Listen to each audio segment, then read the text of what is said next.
Hola mis amigos y hermanos de la Iglesia Presbiteriana Hispana Vida y Esperanza. Espero compartir con ustedes un poco de la lección de la escuela dominical de hoy. Quiero invitarles a abrir sus Biblias en 2 de Timoteo 3, 14 al 17.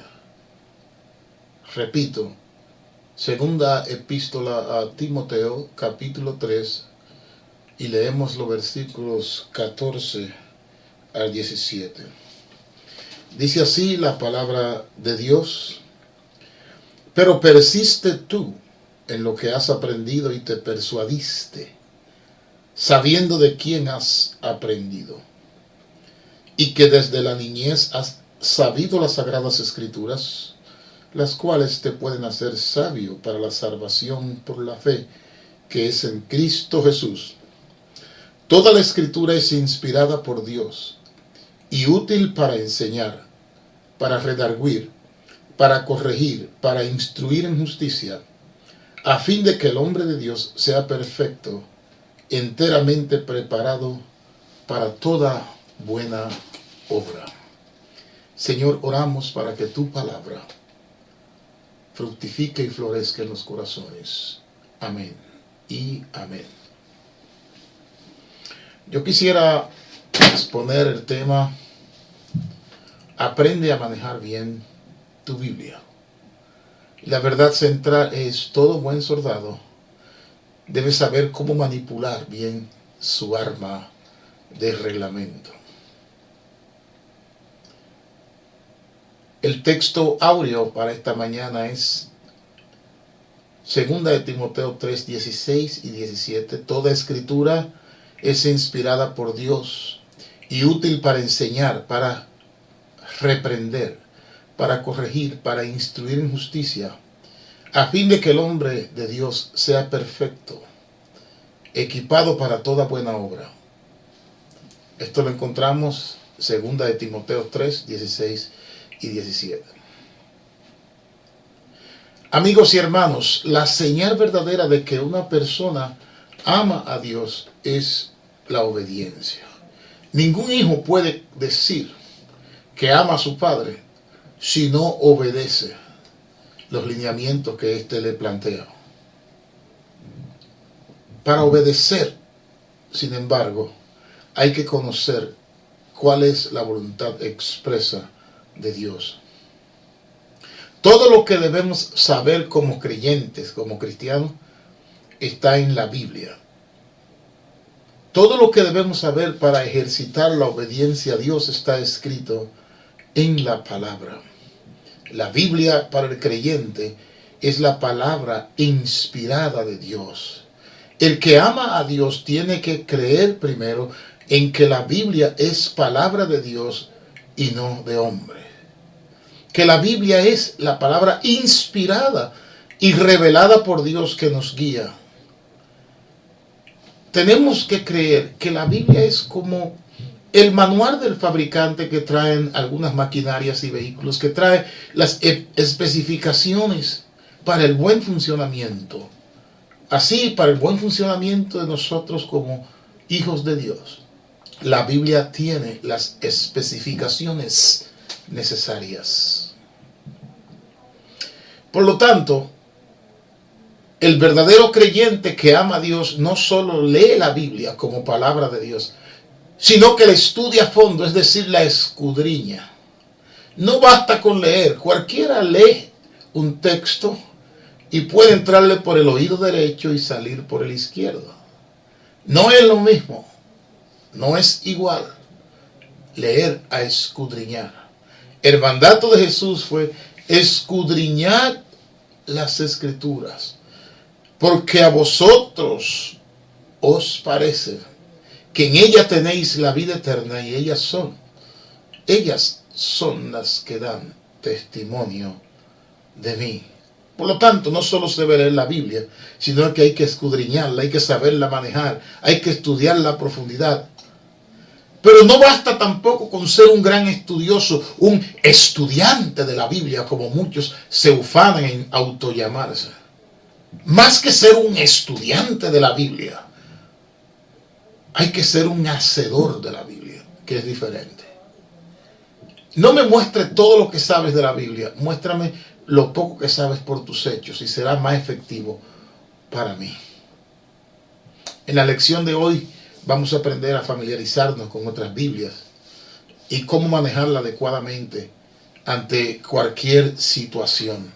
Hermanos y amigos, lo primero que nosotros encontramos como obstáculo o escollo cuando tratamos de compartir nuestra fe a través del mensaje es la objeción que muchos hacen. ¿Quién escribió la Biblia? La Biblia la escribió un hombre. Falso.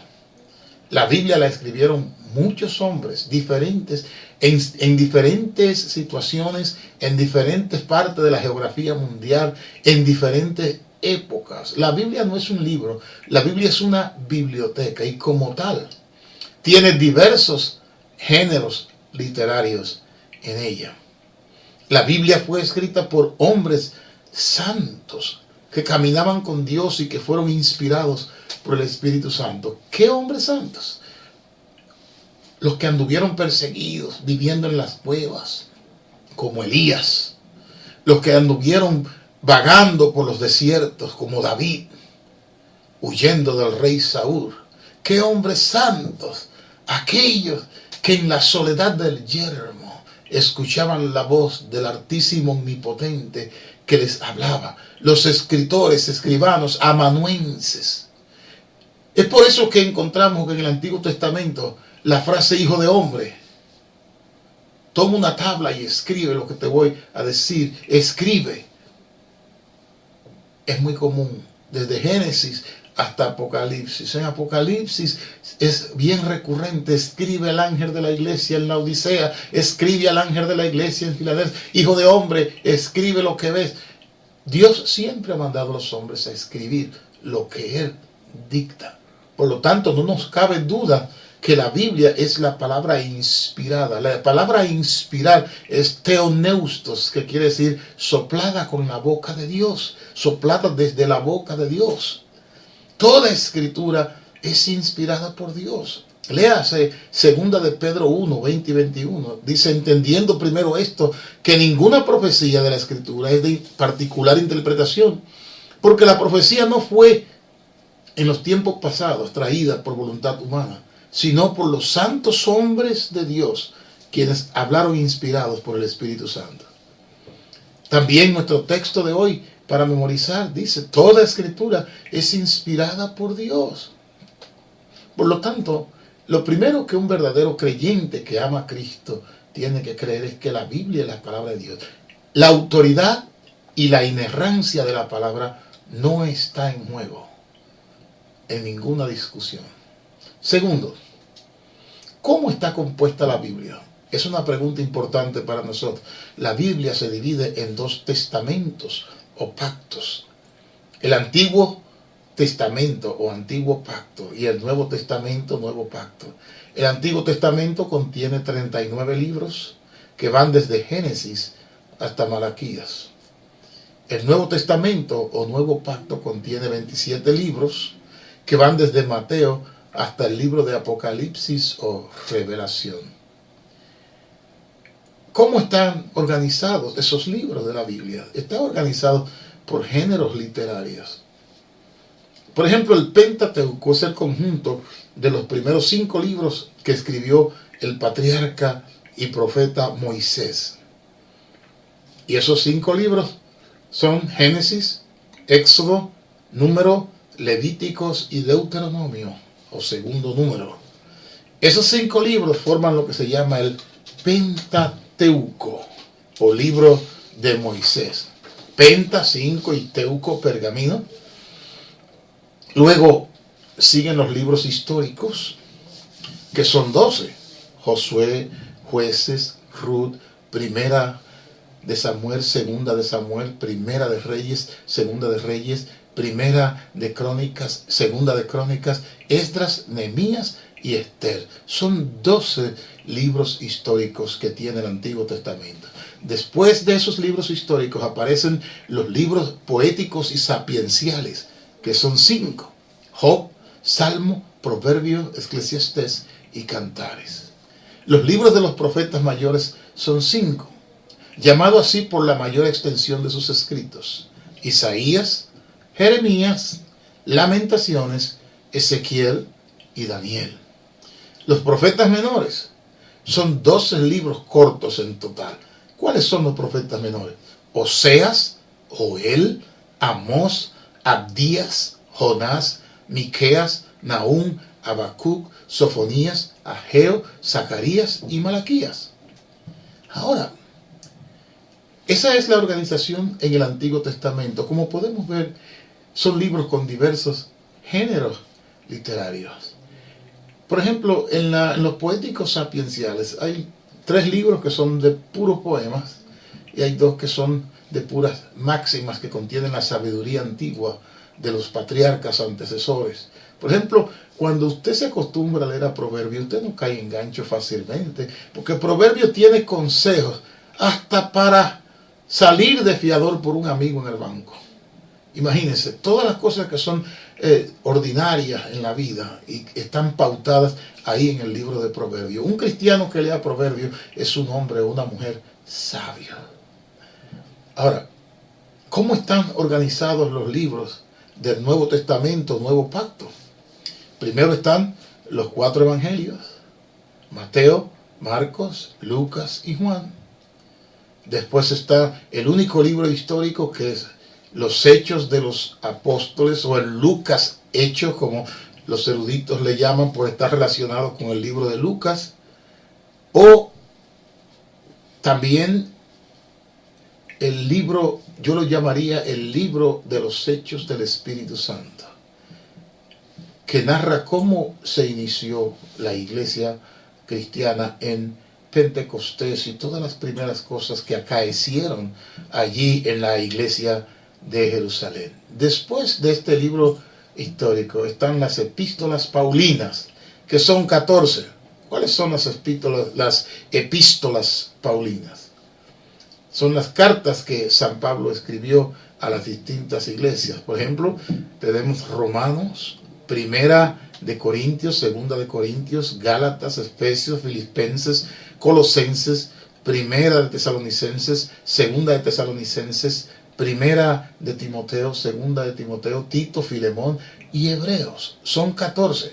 Después están las epístolas generales, que son 7. Se llaman generales porque no están dirigidas a una iglesia en específico, sino que son doctrinas estándar para la iglesia en general en todas las épocas.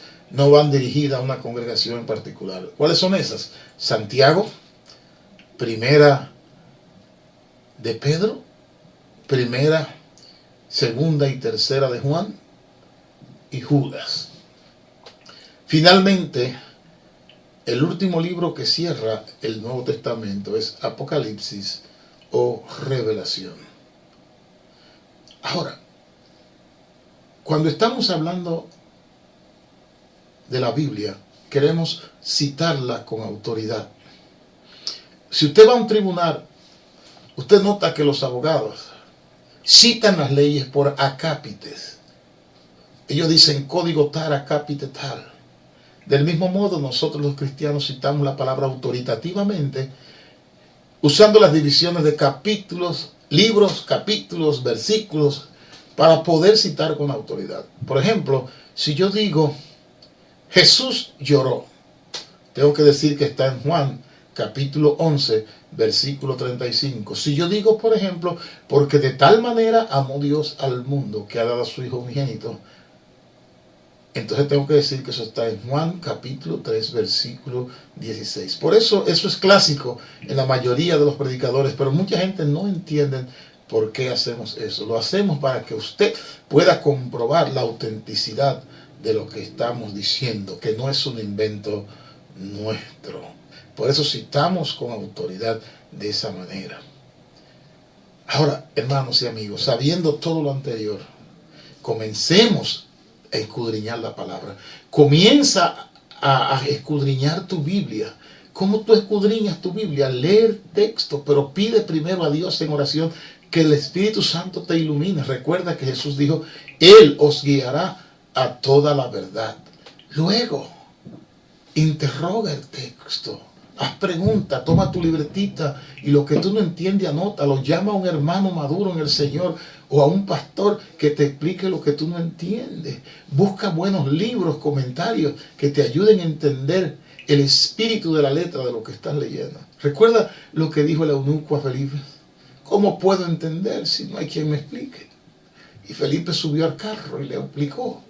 Tanto entendió que pidió ser bautizado.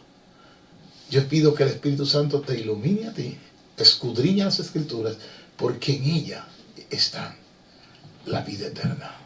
Amén. Dios te bendiga, Dios te guarde y hasta el próximo número. Le habló su amigo y pastor, Reverendo Bien Acosta, ministro de la Iglesia Presbiteriana Hispana, Vida y Esperanza.